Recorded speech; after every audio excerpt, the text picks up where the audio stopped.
Creamy carbonara na zero carbs po ang pasta. Yes po. Dahil ang pasta po ay hindi gawa sa harina, kundi gawa po sa konjac plants. Ang sarap nito ka-low carbs, share ko po sa inyo. Ito po yung konjac po na noodles natin. Fettuccine po yung kanyang noodles. Huhugasan lang po natin sa running water. Yan. Mga 2 beses po. At i-drain po natin. After ma-drain po nito, hahayaan din natin ito ma-dry sa isang kawali po. At least mga 2 to 3 minutes po. Yan. Halu-haluin lang po, wag iiwanan. At wag din sobrang tagal. Pag nakita nyo na po na medyo okay na siya, nawala na yung mga water niya, okay na po yan, mabilis lang naman. Then, tabi na po natin. Naglagay na tayong coconut oil at butter. Sa katamtamang lakas lang po na apoy. Gagawa na tayo ng sauce. Magisa na po tayo ng ating sibuyas. Then, yung ating bacon slice. Siyempre po, pag carbonara, hindi mawawala yung bacon natin. Yan yung nagpapasarap dyan eh. Yung bacon po sa carbonara. Tama-tama po ito ha, this coming Christmas. At all-purpose cream.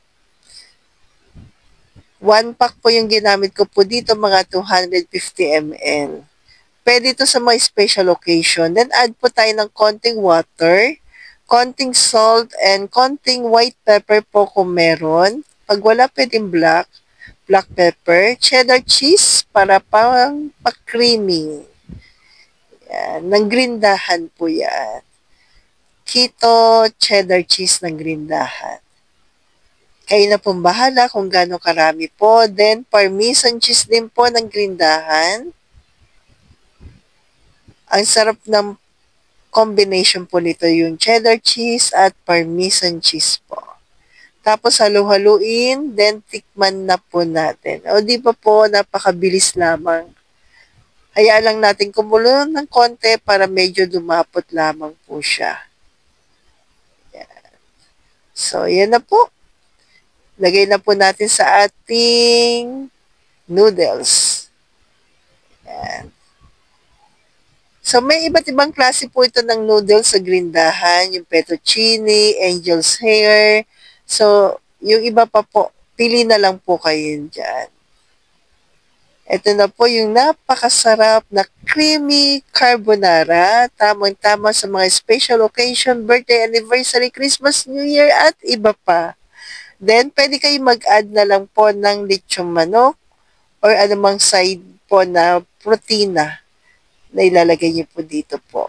Pero ito, pwede rin naman itself lang. Ang sarap nito, ka-low carbs. Kaya palambing na rin po. Kung nagustuhan niyo po itong ating recipe, pa-like and follow na lamang po at pa-share po nito. Thank you po!